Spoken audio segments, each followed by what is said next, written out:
안녕하세요. 멘토입니다. 1번부터 풀어볼게요. 1번, 프로젝트 금융에 관한 설명으로 틀린 것을 골라보랍니다. 이게 프로젝트 파이낸싱이었죠. 기억이 나시면 돼요.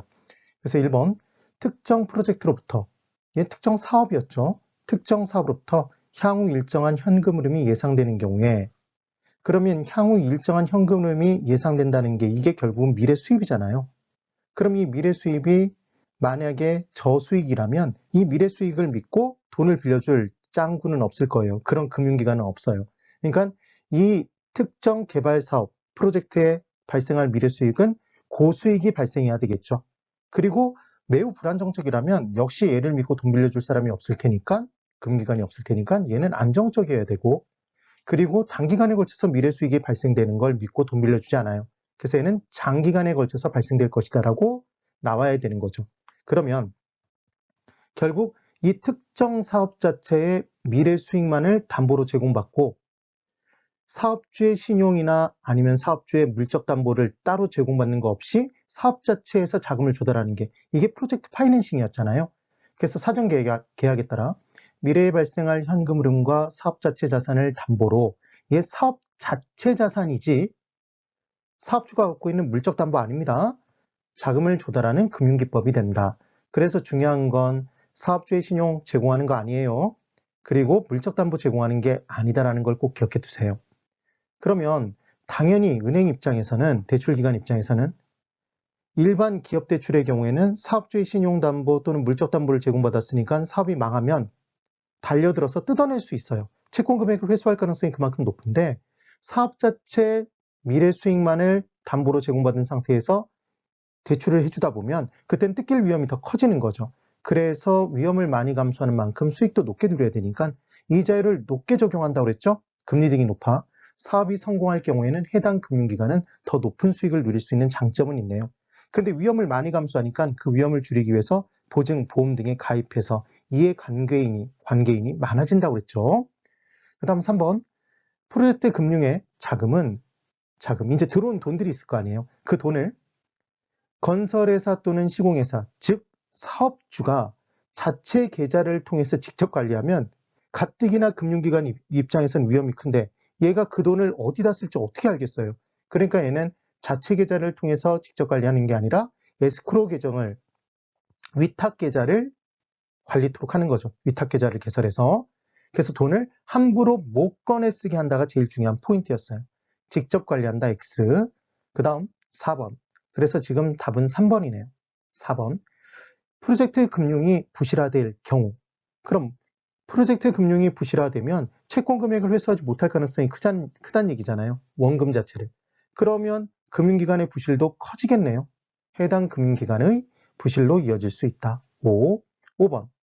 사업이 망해도 사업주에게는 소구할 수 없다고 그랬죠? 비소구금융. 그때 사업 자체 자산 범위 내에서만 제한적인 소구가 가능하더라. 제한적 소구금융이었어요. 꼭 기억을 해두셔야 돼요. 그래서 프로젝트 금융은 사업주가 분명히 돈을 빌린 거지만 형식상으로는 사업주와 사업 자체가 명백하게 구분되어 있기 때문에 사업주의 장부, 대차 대조표에는 이 빌린 돈이 기재가 되지 않아요. 그래서 장부 바깥에서 빌린 돈의 효과, 부외 금융의 효과가 발생했던 거죠. 기억이 나시죠? 그래서 사업주의 채무 수용 능력이 커진다라고 얘기할 수는 있습니다. 주의하실 건 금융기관의 채무 수용 능력이 커지는 거 아니에요. 기억해 보세요. 그 다음, 네, 이제 2번이에요. PF 방식에 의한 부동산 개발 사업 시 금융기관이 위험을 줄이기 위해 취할 수 있는 조치가 아닌 것을 골라보랍니다. 1번, 사업주가 마음대로 돈을 빼가는 걸 막기 위해서 시공사가 마음대로 돈을 빼가는 걸 막기 위해 위탁관리 계좌 운영한다고 그랬죠? 이 위탁관리 계좌를 에스크로우 어카운트라고 얘기를 해요. 에스크로우 계정. 그 다음 2번. 시공사의 책임준공 의무 부담을 지은대요. 그럼 그만큼 금융기관의 위험은 줄겠죠. 사업이 안정적으로 진행될 가능성이 높아지니까. 그 다음 3번. 대출금 보증에 대한 시공사의 신용보강을 요구한답니다. 그럼 이 대출금 보증을 쓰게 되면 그만큼 금융기관 입장에서는 뜯길 위험이 주는 거잖아요. 그 다음 4번. 시행사, 시공사의 추가 출자를 요구한대요. 네. 그래서 원래는 기본적으로는 사업 자체 미래 수익만을 담보로 제공받고 돈을 빌려주는 개념이지만 금융기관이 감수하는 위험이 너무 크니까 현실적으로는 시행사 시공사에게 추가 출자 등을 보증 등을 쓰도록 만드는 개념이에요. 사실상은. 그 다음 5번. 시행사 개발이익의 선지급이래요. 그러면 시행사가 먼저 돈을 지급받아 간다는 얘기잖아요. 말도 안 되죠. 그래서 개발 사업 진행할 때 비용 발생하면 그 비용부터 먼저 지불하고 금융기관에게 지불할 원리금 갚고 그리고 남는 게 있을 때 시행사의 개발이익을 가져가겠네요. 그래서 가장 마지막이죠. 5번이 틀린 거죠. 그 다음 이제 3번. 각 도시의 산업별 고용자 수가 다음과 같을 때 X산업의 입지개수가 1을 초과하는 도시를 모두 고른 것. 입지개수 문제죠. 그럼 입지개수가 뭐였는지 기억해 보세요. 우리 중학교 사회 시간에 대구 지역은 무슨 산업이 유명하다고 그랬죠? 섬유산업? 그럼 대구에서 섬유산업에 종사하는 사람의 숫자는, 비율은 전국 평균치보다 당연히 높아서 대구에서 섬유가 더 많이 생산되니까 남는 걸 뭐 한다?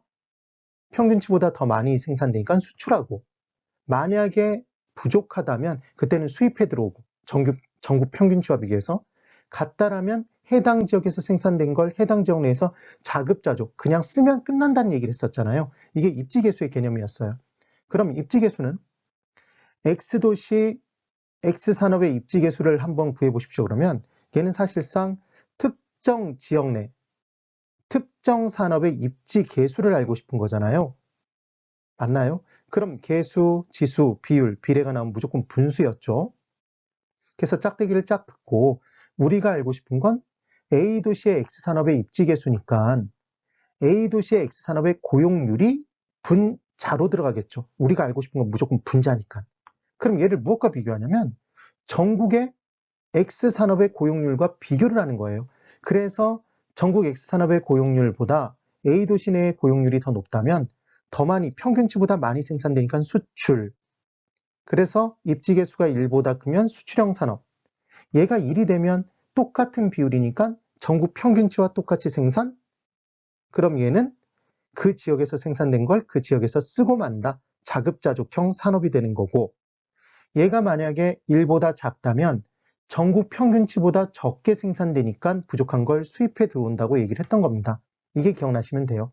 그러면 역시 얘도 고용률이니까 비율이네요. 분수겠죠. 그럼 얘는 짝대기 짝, 그리고 우리가 알고 싶은 건 이제 위에도 분수인데 지금 우리가 최종적으로 알고 싶은 건 A도시 내 X산업의 고용자 수잖아요. 맞나요? 걔가 분자로 들어가고, 그럼 분모에는 A도시의 전체 산업의 고용자 수가 들어가겠죠. 그래야 A도시의 X산업의 고용률이 나올 테니까. 그러면 전체 분모에 역시 분자에는 우리가 알고 싶은 건 X산업이죠. 그래서 전국 X산업 고용자 수가 들어갈 거예요. 그럼 분모에는 전국 전체 산업의 고용자 수가 들어가겠죠. 그럼 지금 수치가 하나, 둘, 셋, 넷. 4개의 수치가 나와야지만 입지계수의 수치를 계산할 수 있다는 얘기죠. 매우 복잡한 것 같지만 사실은 굉장히 간단해요. 한번 이제 풀어볼게요. 그럼 3번에 각 도시의 산업별 고용자 수가 다음과 같을 때 X산업의 입지계수가 2를 초과하는 도시를 모두 고른 것이랍니다. 그러면 지금의 포인트는 우리는 지금 이 X산업의 입지계수가 2를 초과한다고 그랬죠. 그럼 얘가 2를 초과한다는 얘기는 분자인 A도시 X산업의 고용률이 더 크다는 얘기잖아요. 맞나요? 그럼 지금 이제 포인트는 X산업을 우리는 따지는 거니까 Y산업은 하나도 볼 필요가 없죠. 다 지워버리는 거예요. 그럼 깔끔하게 수치들이 쫙 사라집니다. 그럼 우리는 기준이 되는 전국을 먼저 구하는 거예요. 그럼 전국의 X산업의 고용률은 전국 3,350 나누기 X산업의 전국의 X산업의 고용자 수는 3,350이잖아요. 그럼 얘를 전국의 전체 산업 종사자 수로 나누는 거죠. 6,250으로 나눠주면 얘는 0.54가 나옵니다. 그럼 이 0.54를 기준으로 이제 분자에 있는 A도시 X산업의 고용률이잖아요. 각각의 도시의 X산업의 고용률을 따져보면 되는 거죠. 그럼 첫 번째로 A도시는 A도시 X산업 400명을 전체 1,000으로 나누면 되겠죠. 그럼 얘는 0.4네요. 더 작죠? 0.54보다. 그러니까 얘는 당연히 나눠보면 1보다 작은 수치가 나올 거예요. 그러니까 A가 들어있는 걸 두 개를 지우겠죠. 1번과 2번을. 지금 뭐 하고 있는지 아셔야 돼요. 그럼 B도시의 X산업 1200을 전체 2000으로 나누면 0.6이 나오네요. 그럼 0.6은 0.54보다 크잖아요. 되셨나요? 지금 그걸 찾고 있죠, 지금. 그럼 B가 없는 5번을 지우는 거예요. 그럼 C는? C 도시의 X산업의 고용률은 C의 X산업의 650명을 1150으로 나눠주면 되죠. 그냥 나누기만 딱딱딱 해주시면 돼요. 그럼 계산기가 0.57이라고 사랑스럽게 속삭이네요. 그럼 0.57은 0.54보다 크잖아요. 당연히 1보다 크겠죠. 그러면 지금 답은 3번이 되겠네요. 그럼 D는 1100을 2100으로 나누니까 0.52, 0.54보다 작죠. 그 4번은 아닌 겁니다. 되셨어요? 얘를 굳이 또 0.4를 0.54로 나눠서 이 수치를 별도로 또 구하면 얘는 굳이 또 필요 없는 애들을 계산을 해야 되는 거잖아요. 이 문제 어떻게 푸시는지 이해되시죠? 그래서 꼭 기억하세요. 입지계수는 우리는 특정 산업의 특정 지역 내 입지를 따지는 것이기 때문에 우리가 알고 싶은 건 지역 고용률이지 특정 산업의 전국 고용률이 아닌 거예요. 알고 싶은 걸 무조건 제일 위에 꼭대기 분자로 올려주시면 끝나는 겁니다. 되셨나요? 꼭 비교해 두세요. 네, 오늘 여기까지입니다. 대단히 수고 많으셨습니다.